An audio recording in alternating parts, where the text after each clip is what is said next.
Artists I've listened to part 2. Before we get things started, unlike the first one where we mainly talk about rappers, we're gonna branch out to different genres to make this one a bit different. Why am I talking like this? I don't know. Let's get it started. JPEG Mafia. I don't get the appeal. I wouldn't consider myself a hater, more like a lost listener. Whenever I'm listening to his music, it's like I don't really know how to describe it. It's like all the members of Brockhampton put into one, or a DJ controller with spilled Coca-Cola all over it playing music. When listening to his old stuff, I'm like, what the fuck? And when listening to his newer stuff, I'm like, what the fuck? And when saying that, it's not like this is trash, more like, what am I listening to? It's like seeing a bush cricket for the first time. Of course there's songs I like from him. We got 3 songs off the EP, 2 songs off the EP2, and 1 song off the recent album, his feature in Chain On and Vengeance, and that's it. You got his collab album with Danny Brown, who's an artist I really like. There's 2 albums I like from him, along with many underrated songs he's made in the past. But Scaring the Hoes, along with a few other albums, I view as noise. Not Death Griff noise, cause that's not even music. I don't even know what the fuck that is. That's something people listen to when they're trying to make their bad day worse. And that's coming off from someone that's listened to a few seconds of each song off the Money Store. It's just JPEG Mafia is not an artist I'll listen to in occasions, like going to the beach or at someone's funeral. Of course that's not what his music was made for, but you get what I'm trying to say. I don't think JPEG Mafia is a bad artist, I just don't enjoy his music very much, which can be said for both Ariana Grande and The Weeknd. 2 artists that were my favorite as a child, but I've ended up getting the McDonald's effect. You know, when you used to love the Quarter Pounders as a kid, until you found out about Wendy's and all these other places.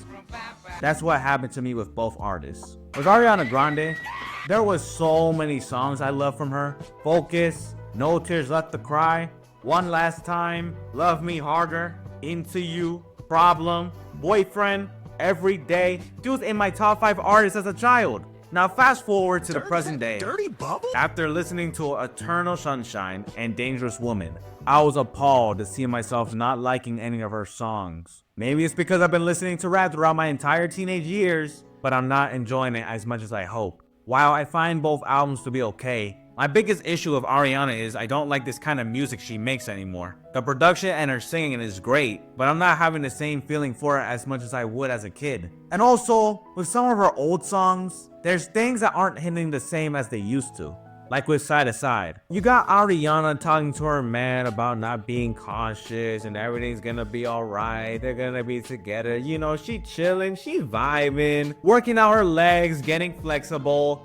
And then all of a sudden Nicki appears with this bad bitch energy, talking about how she's gonna make her gun pop and then her gum pop in a shower with Ken dolls. Why you gotta bring this ruthless energy to this groovy song? You seem like the type to give fruits and vegetables to kids on Halloween. So yeah, Ariana to me is okay. I don't like The Weeknd, however. Before you Weeknd fans start throwing temper tantrums, I've listened to the trilogy and 2 of his recent albums. And out of the 60 tracks I've listened to, I only like 1. There's a few songs where he's the feature I like, along with a few songs he's made. But I'm sorry, dude, I can't find any interest in his music. Not to say his music has to be poppy, upbeat, and hype all the time, but damn, there's many songs that are unnecessarily long, along with bland production and lyrics that itch me the wrong way. Whenever The Weeknd's rapping, the best bars he says when rapping is moving on from an ex or disobeying the Bible. This makes me appreciate Frank Ocean's music more, because despite saying some lyrics that make me go, ugh, his music was never basic to me. This is, after all, my opinion. I'm not liking The Weeknd's music as much as other people. But we got his new album coming out this week, or today, whenever this video is posted, and there's a possible chance that I might like it. We'll see. I mean, it's alright. AC/DC. I've recently been listening to rock, which I'm enjoying so far. I've been listening a lot to the rock band AC/DC. I've listened to 4 of their albums, 1 I didn't like, and 3 I thought were okay. I know a lot of you are tired of hearing that, but look, I'm not a critic. I don't listen to music seriously, I specifically listen to it to enjoy. If I like a song, I like it. If I don't like a song, I don't like it. Simple as that. It's not that deep. All that aside, my biggest critique with AC/DC and rock in general is how repetitive it is. It's evident in Highway to Hell. A lot of these songs play out the same. When it comes to verses, the guitarist plays it cool, and when the chorus comes, they start going ham on the guitar. Nearly every song starts with a guitar and ends with a guitar. The only song that's different from the rest is Shot Down in Flames. When the song ends with, sounds like some grandma broke her back when waking up from bed. I want to say more about it, but there's not much to say besides it's repetitive and fun to make your head sore. Mac Miller. Mac Miller is someone I relate to the most, with many songs and many lyrics that I connect with deeply. Whether it's joyful, sad, hype, introspective, he's someone I listen to whenever mood I'm in. I'll admit for not liking his old stuff as they're too whitish for me. But from Kids, to I Love Life, to watching movies, to Faces, to Good AM, to Swimming, to Circles, my personal favorite, his music has impacted me when it comes to enjoying life for what it is, moving on and letting things go, keep on swimming and don't let the waves push you, bettering yourself. He's had a huge effect in my life. I mean, for fuck's sake, when buying a Mac Miller shirt at Tilly's, I tipped the cashier $1. That has never happened before. If that doesn't show you the impact he has in my life, I don't know what will. Now that being said, what are my thoughts on Balloonerism? I like it. The production and melodies and Friendly Hallucination and Downer are so good, as well as that guitar and stone and piano and Funny Papers mixed with that. That shit's so good! And $5 Pony Ride? That 20-second snippet in that trailer alone got me all hype. His album definitely got its highs, but it also got its lows. First off, Delusional Thomas. Go fuck yourself. I should keep you in mind that I didn't know Balloonerism was a lost album back in 2013, nor did I know that Delusional Thomas was one of Mac's alter egos. So I thought Delusional Thomas was a literal artist. And when listening to Transformation for the first time, finding out that Delusional Thomas is a pitch-up voice of Mac's that he does in some of his songs, I was pissed off.